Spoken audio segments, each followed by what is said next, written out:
Gracias, diputada Sauri. En legislaturas anteriores, cuando éramos oposición, no se nos quería ni escuchar. En el debate hablaba Mario Di Constanzo cuando no se había apeñado y no se había ido al PRI. Y luego Jaime Cárdenas y yo interveníamos aquí en contra en lo general y no aguantaban el PRI y el PAN más nada, una intervención. Hoy hay 12 intervenciones en contra, 12 en favor, porque no rehuimos el debate. Por otra parte, los 2 años anteriores estaba tomada esta Cámara por las presiones en torno al presupuesto. Hasta las organizaciones sociales y los diferentes sectores que han estado exigiendo presupuesto han reconocido, al no presionarnos el día de hoy, que no tenemos margen de maniobra. Se actúa con mucha irresponsabilidad, porque aquí es una discusión no técnica, sino es una discusión política. Se actúa con mucha irresponsabilidad cuando la oposición se sube a tribuna a decirnos todo el abanico de posibles espacios de inversión pública que podría haber y podríamos estar de acuerdo en ello, si hablaran con sinceridad. Pero yo les respondería claramente que no es falta de cariño, es falta de recursos económicos. Si dijeran que nuestro gobierno es ostentoso, que gasta una barbaridad en privilegios, que está dándole la espalda a sus planteamientos centrales, pues yo entendería las críticas. El compañero presidente se bajó 83% el presupuesto para la presidencia, 83%. Los gobernadores golpistas que quieren hacer una república diferente a la mexicana. Sí, cómo no, con mucho gusto. Diputada Margarita García García, ¿con qué objeto desea hacer uso de la palabra? Diputada Sauri, quisiera hacerle 2 preguntas muy rápidas al orador, si me permite, por favor.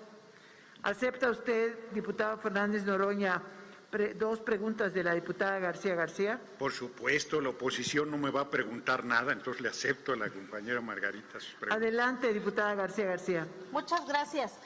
Diputado, me llama mucho la atención que los diputados de la oposición siempre se rasgan las vestiduras, pero además siempre los veo furiosos, rabiosos, muy encabronados en contra de este presupuesto.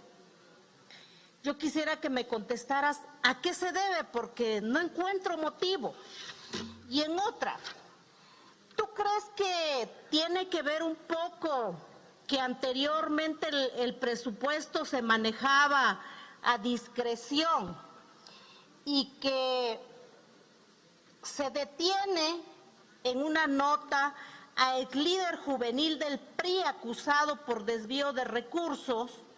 Esta nota salió el 6 de noviembre y ¿tú crees que tiene que ver en estos temas? Por eso se expresan y por eso ofenden tanto al pueblo y a nosotros y que quisieran hacerse los pulcros.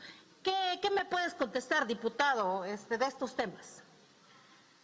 Bueno, yo creo que Luis Videgaray, cuando lograba, pues creo que unanimidad aquí en la Cámara de Diputados, pues no es que fuera un genio de la política, sino era un genio del moche.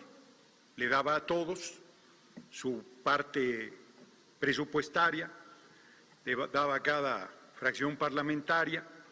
Además trajeron la perversidad en el Estado de México, desde siempre, a los diputados locales les dan varillas y cemento como parte de su ingreso para que den en los municipios este tipo de materiales para hacer clientelismo electoral.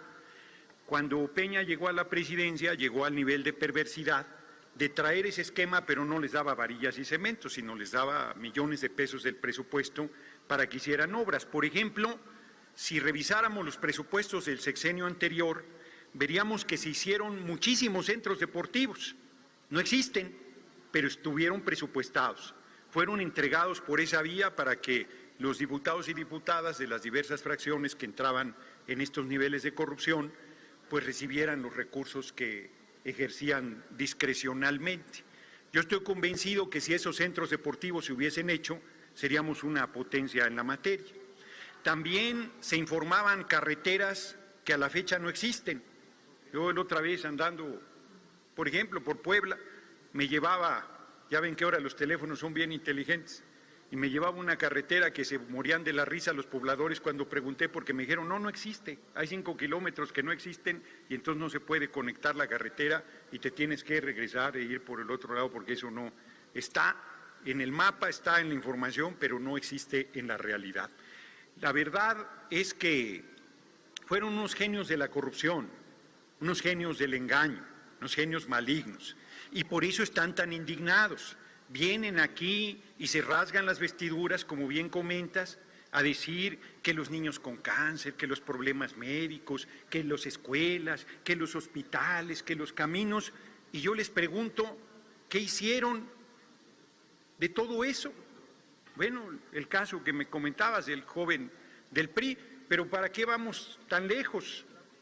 Si simplemente ahora que nos proponían un equipo de asesores en materia económica, yo preguntaba si Luis Videgaray iba a encabezar y corre el riesgo de no poder hacerlo o de hacerlo desde la cárcel porque está acusado de graves delitos de corrupción. Entonces, yo creo que por eso están tan indignados los legisladores paniaguados y los del ex revolucionario de la Revolución Mexicana, porque ya no tienen ese margen de acción, ya no tienen ese margen de maniobra. Pero yo aprovecharía la pregunta inclusive para ir más lejos y decirle a los compañeros y compañeras del PRI y del PAN y sus auxiliares de Movimiento Paniaguado y de PRD-PRI. Estas fórmulas que nos están dando, ¿por qué no las aplicaron antes? Yo no me canso de repetirles en tribuna que durante los gobiernos de Fox y del comandante Borolas recibieron 687,000 millones de dólares solo por Pemex, solo por Pemex. ¿Y dónde están los hospitales, las escuelas de tiempo completo, los comedores en las escuelas, la infraestructura, todo lo que están, el apoyo al campo? Todo lo que están comentando, dónde se hizo, cómo se realizó, cómo se materializó, de qué manera se hizo posible. No existe. Y se enojan, termino con esto la respuesta a la pregunta, se enojan cuando les decimos que nos entregaron el país en los huesos, que nos entregaron todo hecho un desastre, nos vienen a decir con una cara dura aquí que la deuda externa que subió, pues sí es la misma deuda que nos heredaron.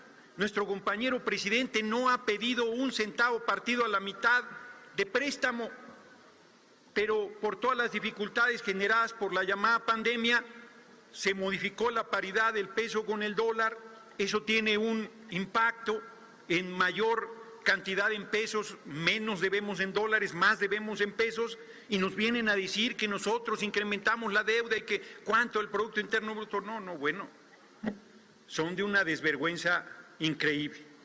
En fin, compañera, termino mi respuesta diciéndote pues que sí los veo un poco molestos, que sí los veo un poco indignados, pero creo que su indignación es pura hipocresía, porque en realidad lo único que quieren es manejar el presupuesto para ellos nuevamente, para volver a robar, para volver a traicionar al pueblo, para volver a enriquecerse al cobijo del poder y para seguir trabajando en beneficio de los grandes empresarios extranjeros y nacionales, de la oligarquía nacional a la cual servían desde siempre en las alianzas que hicieron permanentemente.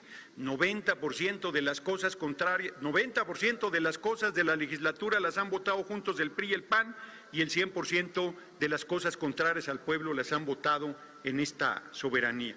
Creo con esto haber respondido y agradezco mucho tus preguntas.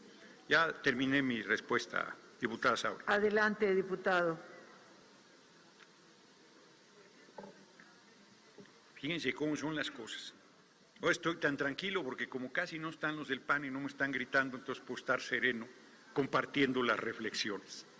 Ya parece que por lo menos se entendió que lo que hay que hacer es plantear aquí los argumentos.